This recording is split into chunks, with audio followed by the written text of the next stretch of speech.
read the news today, a two-bit expose of the same old story that I heard yesterday.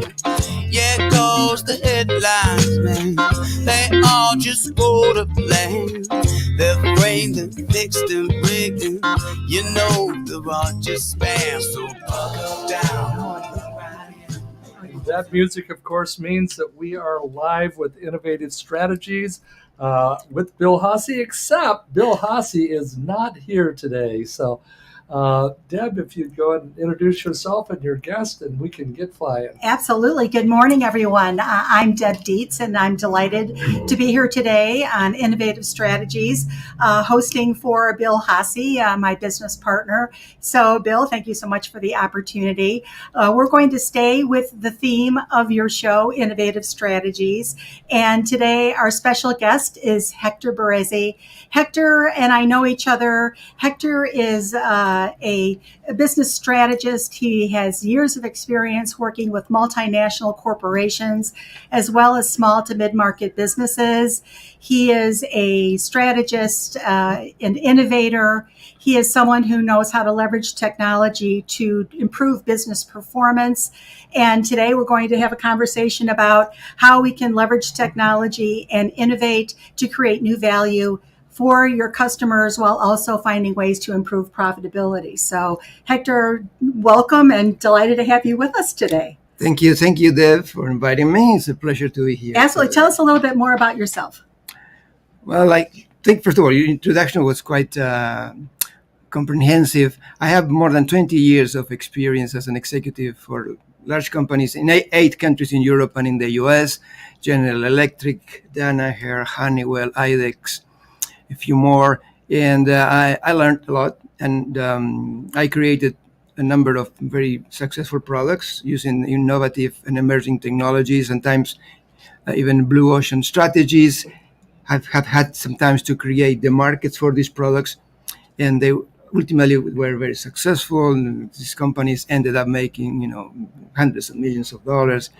But I also learned from mistakes. I learned from bad ideas and good ideas. So I developed this instinct about what's the right strategy, what is not.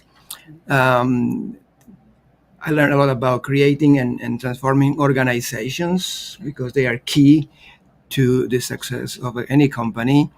And since I lived in 8 countries, I also was capable of, getting in contact, in touch with customers of every possible market, industry, culture, which is, I think, a blessing to me because I can basically do business almost in every country in the world. I've been physically to more than 45 countries doing business as well. So I speak 5 languages.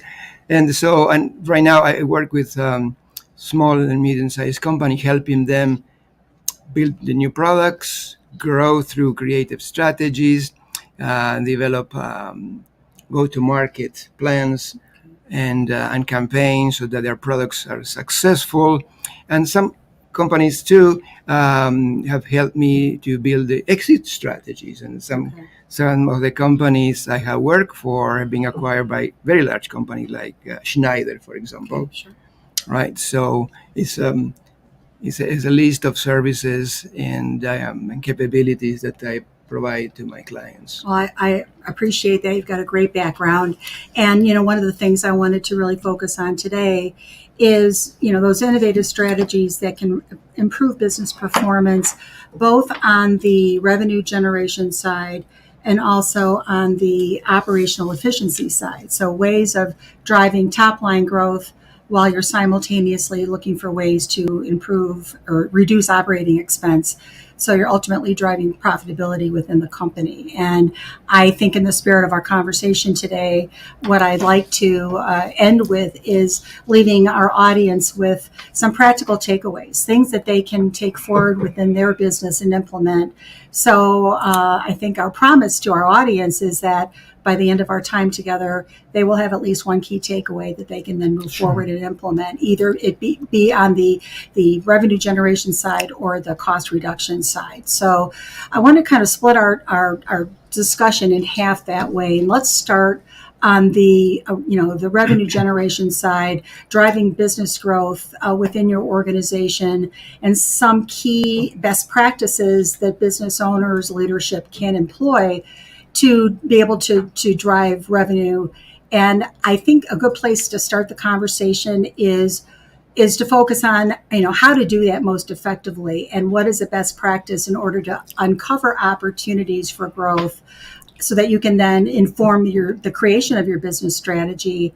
And I think one of the best ways to do that is by leveraging business intelligence. And so, Hector, you and I know each other, so kind of that's always the starting place that I begin. Yeah. Is that without collecting data, analyzing data, gleaning the insights from those data sets to help you define those opportunities, you're going to be kind of wandering in the wilderness. And so, the importance of business intelligence. Do you agree? First of all, do you agree with me on that? And how can organizations go about that work of collecting, gathering, and analyzing information? Yes. First of all, I do agree with you. But going back to the original question, what's the best strategy? The best strategy basically is the one that fits a particular situation of each company. I'm saying this because there is no one best strategy for every company out there, Absolutely. but the one that fits your organization. And one of the best ways to start is through intelligence, to understand internally and externally what is going on, right? And after COVID, many companies have emerged very profitable. They have grown. Their sales have, skyrocketed. Others have a lot of problems to keep their businesses open and running. And so business intelligence, understanding the dynamics of the markets, for example, this is a critical situation, is absolutely key to any company. And the trends, right, and the technologies, because intelligence is about where the economy is going right now. Absolutely. Right? You read one day that the investors are kind of slowing down and very careful. Then the next day you hear that some markets like pharma and aerospace are growing fast. So you need to have your finger on the pulse of the market. And whether you do it through your sales organization, through business reports, through the newspaper, it's absolutely critical. But also understanding where the technologies are going, like artificial intelligence, IoT, it's almost impossible to think about moving forward in innovation and business growth if your product doesn't include an element of AI, IoT, cloud, etc. So you need to really be intentional in what you're going to do, clear goals and objectives, understanding how the market is reacting, what your competitors are doing, the ones that fail, why they fail, the ones that succeeded, learn from the successful competitors. And ultimately, after all this, what are the unresolved needs, problems of the customers that still have not been successfully satisfied by the current products and services, and start building in that segment or that niche. Yeah, I love the way that you describe that. It's interesting that in my experience, I find organizations many of them certainly are focused internally. They're looking at what I call within the four walls of their business. They're focused on things like cash flow. They're looking at their employees, hiring people, retaining their good people. They're focused very much internally, and where they may miss an opportunity is, to your point, looking at those emerging trends, looking at what's going on outside of themselves, looking at what are the potential supply chain issues. If they're working in an industry that is regulated by the government, what implications does that have on their business, their competition? So I kind of look at it as, I use an analogy often about, wearing contact lenses, and you can wear a contact lens that gives you what they call monovision, where one contact lens lets you see Yeah. close, Totally. and the other helps you see, far, your distance. And so and I've actually worn these kinds of contact lenses, and it's always interesting to me that I've almost felt off balance when I'm wearing them, because you need to be doing both, paying Yeah, how attention you're to the looking at- short term and yeah. the long term, and looking, internally as well as externally. So it's just kind of an interesting analogy to Like, there's an think about. interesting book called Doing Both, right? That I recommend people to read, about how to grow and still be profitable. Because some people believe that if you grow, you cannot be profitable. And if you try to stay profitable, you cannot grow because you don't want to invest. So the doing both thing is kind of an interesting. It's a balance. Challenge. It's actually a dance, right? It's a Between the two. dance. And there is a tool that people probably have been using for many years, which is the SWOT analysis, where you are obliged to combine both the internal and the external, right? Whether it is threat, opportunities, weaknesses, and strength. It's a very basic tool that people may say, well, it's already old-fashioned, it's been used forever, but I think it brings that level of visibility in terms of what is out there, what does the intelligence tells me about the opportunities and the threats, right? But internally, well, am I equipped all the way from the top to the different departments and individuals, employees, with the right talent, with the right capabilities? How do I win? And do I have a factory, if I'm making hard tech products, that is capable of producing the right quality, Right. in the right time, at the right cost?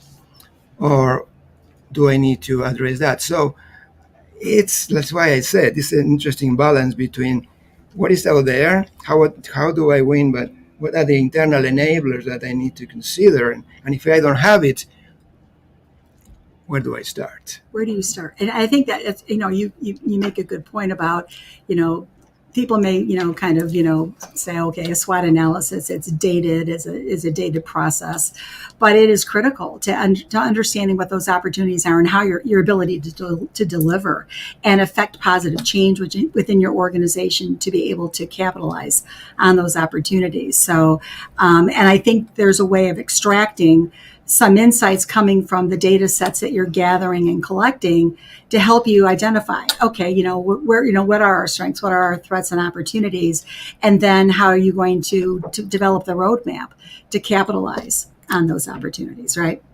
And a great example is green technologies, environmental, now ESG. Business intelligence would have told you now for a number of years that it is coming. Whether people may oppose it or not, but look at the law, the act that has been signed in the last couple of days, the amount of investment that is going to go into green technologies, protecting the environment, so solar, wind, capture, capture. These are all things that intelligence would have told you, keep an eye on. And it's here. We talked about that before, that that is certainly here, and businesses, even SMB, small to mid-market businesses, need to be prepared for that. They will have their own. Because at some point, they're going to be held. Those businesses are going to be held accountable, right, to what their quote unquote carbon footprint scorecard is, right, and what are their strategies to be able to reduce their carbon footprint. I interestingly had a conversation not long ago with someone who is an expert in sustainability, and we were just talking about my own consulting business, and he was making this comment about the requirements coming forward about reporting. At some point there's going to be a requirement when you're doing your taxes that say what is your carbon emissions. And I remember saying to him, well, I have an online business. I'm a digital business, and it's not like I have a manufacturing plant where I'm, emitting, waste or nuclear waste or whatever that is. Sort of tongue-in-cheek conversation with him, and he started asking me questions. He said, "Well, Deb, you have a digital business. You have computers, right?" I said, "Well, yes." He said, "You have computer peripherals, monitors, printers, microphones, cameras." "Yes, I do." And so he kept asking me these questions. And it was like this light bulb went off. And this is a recent conversation. The light bulb went off that I thought, oh, I guess I'm having more of an impact than I thought I had.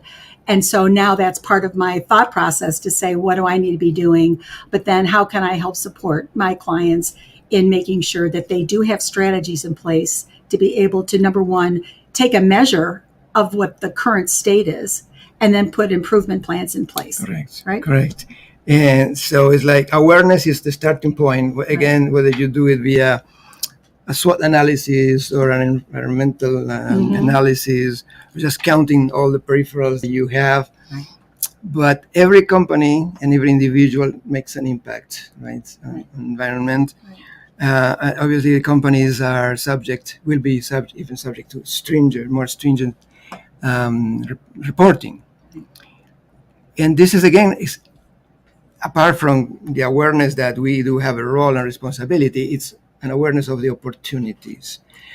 About 2 weeks ago, I wrote an article on ESG and the contribution of artificial intelligence to it, because even the largest organizations around the world who have committed to ESG after months and years of building the infrastructure, looking for the data, they have confessed that the way that they collect the data, that they put together the reports and they analyze the efforts to improve is mediocre, because they don't have enough data. The data is all compartmentalized. Yes, it's in compartments somewhere in silos, Right. And it's difficult to gather together, and there is no intelligence that ultimately extracts the conclusions. Okay. So small companies that are in the business of creating smart sensors with some maybe wireless capabilities or some IoT capabilities, small companies that are in the business of reporting tools, data analysis, AI, and data analysis and reporting tools, ESG specific companies. This is really right now the time for them to step up and say, hey, I have a solution to collect the data, to contextualize the data, to analyze it, ultimately provide the results and the call to actions, because that doesn't exist today. Right. Even the largest companies in the world saying, please help me. I need the tools, the products, the information, and the infrastructure to succeed. So small companies have a lot of opportunity because they are nimble, they are agile, much more than large companies. Even recently, Siemens acquired a UK-based company called SenseEye. Why? SenseEye is very specialized in predictive maintenance, not necessarily related to ESG, but it is, because predictive maintenance minimizes waste and minimizes a lot of extra work and a lot of wasted time and effort and heat, etc. Siemens didn't have the time to build a team to innovate and put together a powerful predictive maintenance platform, so they acquired SenseEye, which is minuscule compared to the size of Siemens. So again, this is a great time for those small companies that use the business intelligence, find the right partner, right? Service provider, alliance partner. Absolutely. It's like, to leverage their expertise, Exactly. right? And bring that in so that they're able to affect positive change more quickly by aligning themselves with those experts in industry. Correct. Yeah. I appreciate that. So thank you. So the importance of business intelligence, critically important in any business. You can't really develop a business strategy without it. So that would be a recommendation for, innovative strategy. Number one is gather, collect, analyze information, conduct your SWOT analysis, identify and quantify the opportunity. And then I'd like to kind of shift and talk a little bit about customer value and about the value that businesses provide to their customers. And oftentimes working with small to mid-market businesses, they don't have robust operating budgets. You've worked with multinational corporations SMBs. You're an entrepreneur yourself. I have the same similar background with the large corporate background, working with SMBs, and I'm myself a business owner.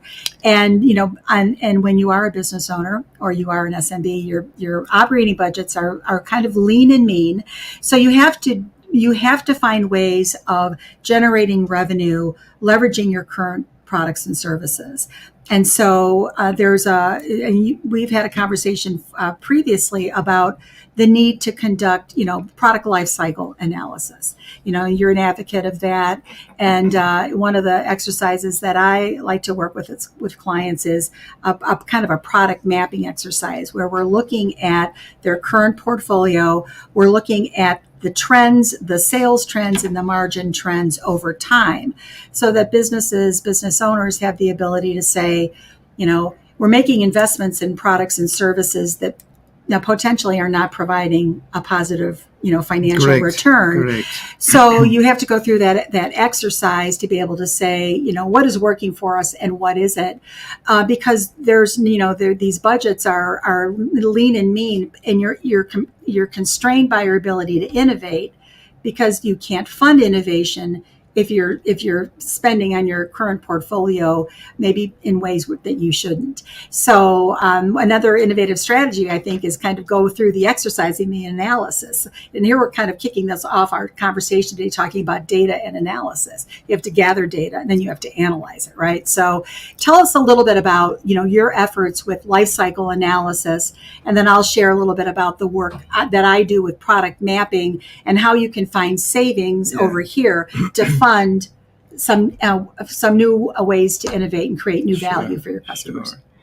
Right, and coming back again to intelligence, this time is about your portfolio.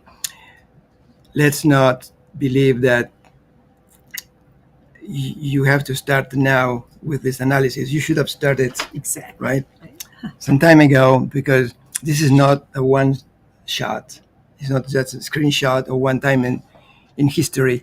Is you really need to track the evolution of your portfolio. Sometimes you have more than one product or family, and they complement each other. Or sometimes, just from the analysis, you may realize that you have a gap. Some companies will want to buy, let's talk about industrial automation. They want to buy sensors, data acquisition, maybe connectivity, and services. If you are missing the sensors, and you want to sell just your boxes and services, the customers may not want to buy from you because you have a gap. So, number one, understand gaps in your portfolio. How do you do that? Well, you do need to speak to your customers. There is no way that your competitor is going to tell you those secrets, because obviously they benefit from that. So you have to do your homework and speak with them formally or informally. Some companies, some salespeople especially, I think, develop a fear to ask, how can we do better? Or what problems do you see in our portfolio services? Or how satisfied are you with our company?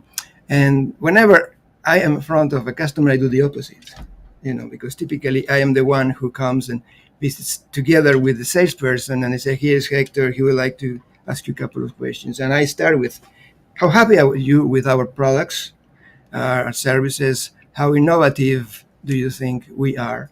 And immediately you get a lot of data just from asking. So you do need to ask, and then bring this information back to your team, to your engineering department, to the president of the company, and get your hands busy to work on that. I love to do an exercise about road mapping or product portfolio, life cycle management, where I ask the companies to plot their products, and their portfolio, the launch date, sales on one piece of paper, could be on the computer. But then I ask them to overlap technologies that are available, trends in the economy, or politics around the world. And what that does is it provides a broader, say, visibility out of what is out there. We have all these emerging technologies. We have opportunities here, or inflation and cost, or ESG and green. So it's not just the product itself. It's what's going on in terms of enablers from a technology point of view, enablers or determinants from an economy or regulations, new laws, etc. And that opens up the imagination of people, because they say, okay, there is this technology, there is particular need on the market, and my product cannot deliver that. So I'm missing an opportunities on the market driven by innovation, driven by new regulations, green or wind, how all these technologies, IoT, AI, ML. My product doesn't have any of that. So that's kind of a kick-off in the ideation process for new products, because not only are you kind of now doing the mea culpa of your products, you're also looking at, okay, assuming that I want to make a change, Right. what do I have? What are the opportunities in the market? What are the technologies?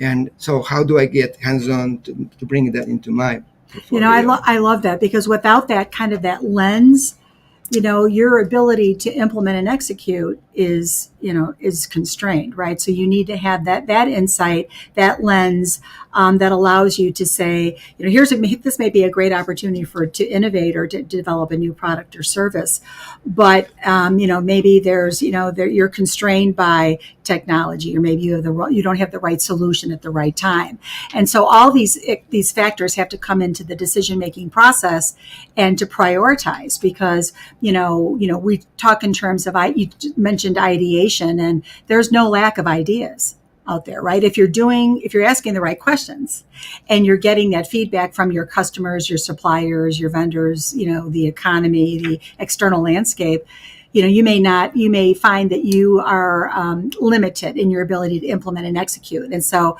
that's another, I think, innovative strategy here is, all ideas are not created equal. You have to be able to quantify the opportunity for those ideas. And part of that quantification process is your ability to enable development and execution and launching. So all these factors come into the conversation. It's not just do the math, find the potential savings over here, and let's go. It's how are you doing that thoughtfully, pragmatically, building that into your plan with key objectives and strategies, and that you're able to implement and have the ultimate impact that you're looking for. Yeah, and the impact is one of those tricky questions or challenges for many companies is, where should I start? Because no lack of ideas, right? You just said it. Yeah. So you can't put all the ideas into the mixer and create the product, because first of all, it would be a huge project. It would take forever. And so you do need to prioritize. You do need to understand where the largest impact is going to be. Mm-hmm. You also need to understand that if you just go and ask the customers, what do you need? They all have their own wish list of things that they want. And so you do need to have a process to, number one, ask the right questions to the customers, and then prioritize that, mm-hmm. and by impact, right? To the market and to the company. One of the magic questions I always, ask my clients to ask the customers is, when they have this long list of I need this, mm-hmm. I want this, is why. I need this capability, this functionality. I need this speed. I need this memory. I need this connectivity. Why? And if I gave you, the chance to score, right? These 10 features or 10 capabilities you want, right? And put them in order of priorities. Which ones would you pick first, second, and the 10? And you will see that immediately not everything is top priority. Not everything is a must. Mm-hmm. And so you need to start measuring the impact from the customer's perspective. And ultimately, if you speak to enough number of good customers, there's going to be some correlation that you will be able to identify areas where majority of these people agree that this is the highest impact, and then this, and then that. So then you can prioritize your project, your investment, your development, and especially compared to your existing products. How much of my existing portfolio satisfies this list of priorities and needs that I have just collected, right, fresh from the market? So, so you're looking at that, the portfolio not from a financial point of view, but you're also looking at it from, what are these other, inputs and insights that I need to take? Because you may find that there are opportunities while you're thinking of innovating, there are opportunities to make enhancements of your current portfolio. Maybe there are ways to turn around a product that maybe you need to change your pricing strategy, as an example. And just by doing that, you may find that that's a short-term solution to generate incremental revenue, but you're taking all these external factors into consideration. Right. Well, that's why I said that the best solution is the one that fits your situation best. Mm-hmm. There are products that you may have in your portfolio that are still capable, that can be modernized, that can be retrofit somehow. The value engineering, VAVE, which is not just about cost reduction, it's about improving the product to increase the value, right? So, but you need to start somewhere. You need to, whether you want to do a SWOT about your product or whatever, but you do need to understand your starting point. There is no way to plan for the future without understanding your jumping off point. Yeah, your current state. Right? Absolutely. And then you understand the gap. And then you look at your competitors. You're right. I used to work for large companies that sometimes felt that they had great products, and then competition came with a product that was not necessarily cheaper, but lighter, quite lighter, because we used to sell a product that was a big sensor that was maybe, 10 pounds. And whenever the operator had to climb a tower to replace it, it was almost impossible. Mm-hmm. And the competitor came with a 5 pound, half the size, half the weight. And it was not cheaper, it was more expensive. It was not necessarily more accurate, it was less accurate, less stable, because there was less material, less steel and other materials in it. But the customer's need was about giving something to the repair man to go up a tower in a refinery or whatever in a safer way, with less weight. So they're starting to take our market. And it took us several years to realize that what we were saying, that bigger and heavier was better, was not cheaper. And cheaper and more accurate. Right. We said our product have a median time between fails of 114 years. Wow, but it's heavier like hell. Right. So we don't need it. We don't want it. So understand this, the jumping off point and the ultimate goal is critical, because sometimes you might start in the direction that, my product has to be more accurate, or making the wrong assumption, bigger, and you modernize it, but in the wrong direction. So you know that when you do something bad very efficiently, you make it worse faster. Well, it's interesting because what you're advocating for here is really that voice of the customer, and that is critical. To your point, ask the questions. Right, so that you're having that customers' needs and issues and challenges. You need to have all of that, answers to all of those questions, so that you can make the right decisions for yourself and for your business. Correct. And then once you have that, you have to have the right systems and processes to make sense of it, to prioritize it, and you may have, like I said, the top priorities that the customer wants, and then the nice to haves and the ones, and have options, models, different offering. And you say, yes, you want the basic model includes these benefits or these features. Mm-hmm. If you want this extra feature, you pay more. I mean, customers understand that. Right. right? So, but then you're making it easy, easy to do business with. That's another part of this, right? Is, you may not need the Cadillac solution, or maybe the Chevrolet solution is fine, but then offering your customers or your clients options, so that maybe there's an ease of entry, if you will, exactly. a lower barrier, lower the barrier exactly. to get that new customer or to maintain that customer relationship by providing options. So I think that's, that is critically important. And of course, all of this can't happen unless you have internal processes and operations in place in order to implement and execute, right? So back to the conversation, you can have the best idea in the world to innovate or for a product or a service or a solution, but you need to go through a development process and having operational effectiveness happening so that you're able to deliver and then have the impact that you're planning for, right? So what would be some best practices as it relates to, processes and operations? How do you embark on an initiative like that to say, okay, we've got our ideas for new products, new services. How do we develop those and then introduce them to the marketplace? Drive customer service. Ensure the quality of the product or the service is relevant. It's meeting the needs.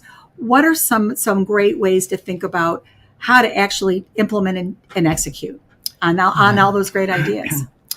Right, and the companies that I've seen succeed the most, big or small, doesn't matter, is number one, the ones that have managed to integrate the different organizations, the flow of information. Example, sales collects a lot of data in terms of customer satisfaction, products, problems. So does the service departments. Marketing collects a lot of data all the time. Manufacturing leads with quality issues, delivery times, and manufacturing costs. Engineering, obviously, is the one that has to create new products and innovate. The companies that have done this in the most effective way is the one that found systems that were fully integrated. And I mean the CRM, the engineering development tools, the ERP systems. And they capitalize on sharing information so that if the customer service or their service departments know that there is a bug or a defect in certain product, they immediately feed engineering with that information so that engineering can work on product improvement. Or maybe it's a quality problem that affects operations, and manufacturing can take actions to minimize the quality problems or remove the quality problems. And if it is lack of features that sales and marketing are bringing into the organization, engineering can start innovating and ideating on new products. So I think one of the best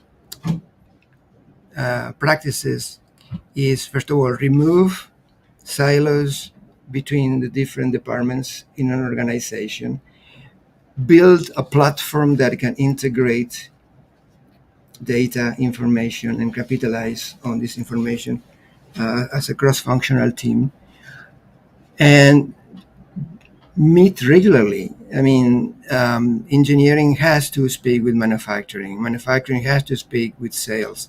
Sales need to any feedback from the customers and concerns, problems, lead times to manufacturing. And it's not a one organization, it's not one department responsibility. It is Everybody's it's a company's responsibility. But the problem is, if you don't share, I don't know. So the need for some sort of like a central repository of all this information or connectivity of systems. This is the integration of the systems. The integration of systems, so that, it's interesting to hear you say that, because it's, you need to have those diverse opinions and points of view cross-functionally within the organization, kind of that enterprise-wide view is important. Another thing that I'm hearing when you're talking about, all these different functional areas, working together is, I've had somebody say to me, how do we how do we do that effectively? And to me, I think a great way to measure that is there needs to be, and actually this is a question to you and to get your thoughts on, shared accountability. In other words, it's not just engineering's responsibility. It's not just sales responsibility to implement or develop a new product or service. You need the entire organization to support that, and that if you have shared accountability that's driving your performance management, then your ability to make positive change is more greatly achieved if you're driving that accountability across the organization. And I cannot agree more. This is not one department's responsibility, it's a company responsibility. Sharing accountability doesn't mean pointing fingers or blaming the other side, but learning to work together. There are some business models that are broadly used now, the Toyota system or the Danaher system, that now has been used by hundreds of thousands of companies around the world as the policy deployment metrics, which start with the bigger projects, and then it points to the core responsible for each particular project. And sales has a bunch of projects, and so does engineering and marketing, etc. But once you have identified the key owner, then you identify all the co-owners, and and it's symmetric with dots and names, etc. It's not that complicated, but beyond the matrix itself, the process is beautiful, because this is what made Toyota and Danaher and everybody who uses that system great. The fact that they put the priorities together, strategically speaking, assign the owners, and then the co-owners. I love this, and it's interesting because in the work that I do with small to mid-market businesses, we use a tool. It's called the Balance Scorecard. It's a performance management tool, and so you have clarity about your objectives, your strategies, your tactics, your key performance measurements. But another part of that tool, this planning scorecard, is what we call kind of the roles and responsibilities. Who is, to your point, who is the owner, or who is the accountable person or functional area? Who's responsible? Who just needs to be consulted, or who needs to be informed? It's called RACI, RACI, responsible, accountable, consulted, or informed. So that when you have your business strategy laid out in this performance management scorecard, you have clarity about the work that lies ahead, the objectives, what your goals are, the strategies to get there that are going to impact those goals, and then who is going to be responsible, accountable, or just needs to be informed. That's how you drive performance. And then just take a step further, is when you're talking about employee performance management, you can then take that and drill it down into employee performance expectations, so that you are literally delivering. You get what you measure, right? So we talked about this before, but if each employee understands exactly how they're going to be held accountable, because it's on the scorecard that's tied to these key objectives, then your chances of success are maximized. And interesting, when you spoke about the employees and the responsibilities and the metrics, you would be surprised. I've seen a lot of surveys that the employers conduct yearly about employee satisfaction. How many employees have scored the employers low on unclear roles and objectives? I'm not sure what my manager expects from me. And that really shocked me. Well, it's interesting, and it is shocking, actually. And I've had the same conversations with people, and employees come into work every day, and they come and they want to know that the work, that what they do matters, that it's a value to the organization. And so if you can lay that out and show them exactly how the work that they're doing contributes to the success of the company, then, I think that's a great way to drive, a satisfaction and retention. And so one of the things that I advocate for within my clients is to take that performance scorecard and every employee has a copy of it. So it's it may be one piece of paper. It's not a strategic. We've joked about this. A strategic plan in binders, with dust in a file cabinet. And Right. I've been guilty in my past of there, and I have many of them. Yeah. But the way to do this effectively is do it all on one piece of paper, Yes. so that everybody sees the financial objectives, the customer-facing objectives, the internal process and operations, and the employees. So employees can come in and say, "Oh, maybe I'm a product marketing manager, and I come into work every day, and I develop digital campaigns, marketing campaigns for this part of the portfolio. Oh, I see that the work I do every day supports this objective. It's driven to this strategy Great. with this measurement. And guess what? And now Deb is going to tell me, my performance will be evaluated based upon my Exactly. adherence to this metric." That is it's a beautiful thing, because then everybody wins. The employee wins because they see how their talents are going to be utilized, the impact that they're going to be making Great. on the business, so they feel part of that. This then starts to create kind of this culture of accountability. It helps to it helps to develop a positive working culture and working It does. environment. And that if everybody is operating under this shared accountability, that's probably one of the other, business, and talk about business intelligence a lot and the importance of that, but the ability to actually achieve your plan objectives is by using a tool like this, and Absolutely. laying it out for every single person to see why they matter, why they're in the job versus somebody else, that they're valued. And then by doing so, you're creating a real positive work environment. Absolutely. And I've been writing articles recently about retention and satisfaction. And in all of the reports I've seen, all the polls that the Gallups and all the other polls that have done with employees, hundreds of thousands of employees worldwide, the feedback is shocking. It's not about having less work. It's about having meaningful jobs. Yes.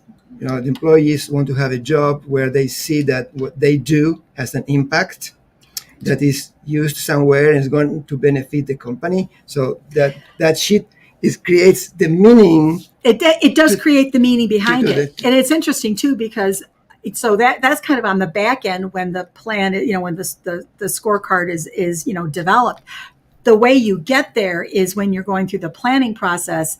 I do strategic planning for a living. So I've done it at the board level, where it's all board, members. It's at the executive level, where I find the strategic planning effort most valuable and most impactful is when you have two things: cross-functional representation. So you've got people around the table who are from maybe your field sales force, that voice of the customer input. Yeah, exactly. You have marketing person, maybe an IT, a tech person, an engineering resource. So you've got cross-functional representation around the planning table. And then number two is different levels of responsibility. So you may have a vice president of marketing around the table. You may have a territory manager who is responsible for sales and, certain geographic area. And so, and that creates very interesting dynamics around the planning table. But, we do this in a way so there's there's no fear, right? And there's no, and the point being that, maybe there are people who would be uncomfortable sitting next to, a chief marketing officer going through this discussion. But that's the whole point, is you want this diversity of opinion and thought, worldview and experience, because you may be sitting next to the chief marketing officer or the CFO, but if you're the territory manager who's responsible for, the Southwest, and you've got real live, customer issues, voice of the customer, feedback coming in, it is so interesting to me to see what happens around the table. And, because, the leadership doesn't know everything, right? And they think that in many cases they may think they do, but they need to have feedback coming in from other. I'm going to disagree with you Okay. for one moment. Okay. Management doesn't know everything. Leadership does. Fair point. When you have leaders in place in these organizations who actually listen and take a true caring of the employees. Ted's been checking in here. You guys are doing a great job on the show. Thank you. Ted is one of our, he's one of the top followers of the show. Wonderful. And of the station. Hi, Ted. The last thing he says is a great point. It's also very important that each employee knows their duties, where they fit in, and who they provide for. And it all comes down to everything you're talking about, exactly why we have a job here, right. And that's communication. Right. When we lose communication, when we stop listening at the higher level, things fall apart at the lower level. But when we give that employee a voice, and say you matter, they're gonna stick around. Early on, you talked about a couple of companies, Schneider and Siemens. My son worked for both of those companies, and today he works for a company called InLink because they broke down in their communication. They got too big, and the guys at the top thought they knew everything, and when they stopped listening to the voice of the people, they started breaking down. I don't know where they're at today. I don't follow them anymore. Yeah. But it is just great show this morning, guys. We've got about 9 minutes left. Okay. So as you're wrapping things up and putting things together, just keep killing it. No, I appreciate that. Thank you for fighting the conversation. Yeah, absolutely. That is, there's, any business strategy is only as effective as your ability to implement, and you implement through your people, right? So if your people if they're not grounded in that, then you're at risk of meeting your goals, right? You are absolutely. And the smaller the company, the higher the impact of the CEO or president, obviously, because there is less layers and less people. And so everything starts at the top with the culture of leadership, right? As opposed to being the boss, and percolating down the structure, picking the right people. I spoke recently with the owner of a pharmaceutical company, and they have a very large percentage of people turnover, right? Okay. Very large. I'm not going to get into the details. And he said, I need to coach my team. I need to make them feel that they are understood and valued, and I would like to use your services, and I like to do a 360 of my core leadership team, etc. And my first questions to him was, I'm going to make a suggestion. I think what we need to do is a 360 of you the owner, you the president, because if the people that report to you are the ones who are leaving, I'd rather start at the head and understand why, what is that you are. I have to be very careful with my words, how you could be, to have a role in this, for worse or for better. And there was a little bit of ego there. Of course. And in kind of, I don't think I'm the problem. So sometimes, it's also an understanding where is the origin of an issue with the company. When you start looking at performance, how much work do we need to do with the people at the head? When you mentioned, having VPs and executives at the table, sitting maybe with the manager or with the salespeople, everybody is at the same level. Everybody has something to learn. So if this is a salesperson there who is two categories or five categories below me, I have to be humble and listen. Absolutely. But see, that goes a long way to building that positive culture in the organization, because it's showing that you're receptive to the different viewpoints and opinion, and experiences of your workforce, and that needs to be respected. And you need, as a leader, need to respect that. And then because they have a lot of those ideas that we talked about coming into that idea funnel. are going to come from those resources. They have different experiences, Correct. and just because you're the chief operating officer, you don't know everything. And so you need to have a willingness and an openness and be okay and be receptive. Mhm. But just by making that effort, I think could go a long way to making your employees feel like they're being heard and that they're being respected. Yeah, absolutely. We've got a comment from Florida. Some guy named Bill Haase says, Hi, Bill. "Great show, Deb and Hector." So, Thank you, Bill. Thank you, Bill. so, Thank you. Happy to be here. Excellent. Well, I appreciate the conversation today. We've talked about some innovative strategies for growth, ways to improve processes and operations, and fundamentally, at the end of the day, you have to have a positive work environment, positive work culture.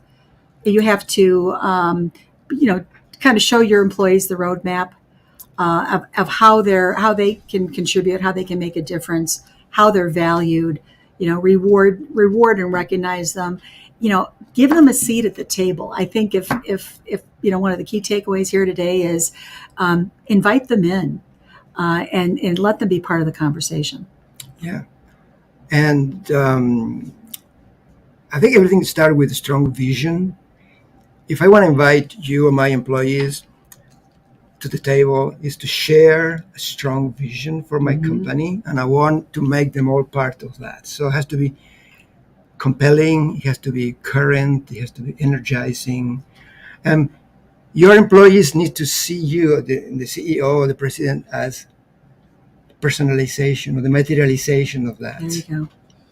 That per se already will create that magnetic attraction. I always talk about retention by attraction. Mm-hmm. Like a magnet retains the iron particles through attraction, not by grabbing an employee, Right. So how do you attract them? With your strong vision, with your magnetism, with that commitment that people want to work for that company. let's see you answer that one in the next 2 minutes, Deb.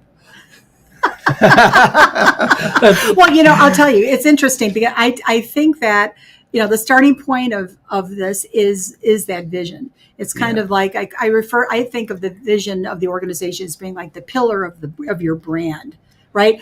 What do you as an organization aspire to become, right? At some point in the future, right? So I think the owner or the CEO's responsibility is to share that, and then to take it and make it more practical, in the short term, which would kind of then speak to the mission.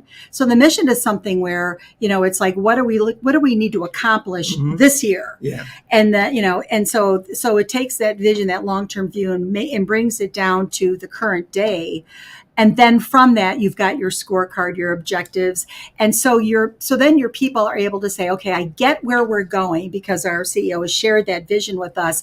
Now I know what I need to do on a daily basis and the things I need to accomplish in my role, Right. so that I can deliver on the mission that Correct. then will lend itself long term Correct. to achieving and becoming what our leaders are telling us we want the company Correct. to what we want it to look like in the future. So it's like taking that big view, but then bringing it home at the employee level. And I think if you're able to do that and use some of the tools that we talked about today, that will certainly give you a step forward or a step up in not only, driving a positive culture, driving accountability with your employee base. You're truly able to achieve the objectives and that you've set in Absolutely. place for yourself. Absolutely. So a lot of takeaways from today, especially for me sitting on this side.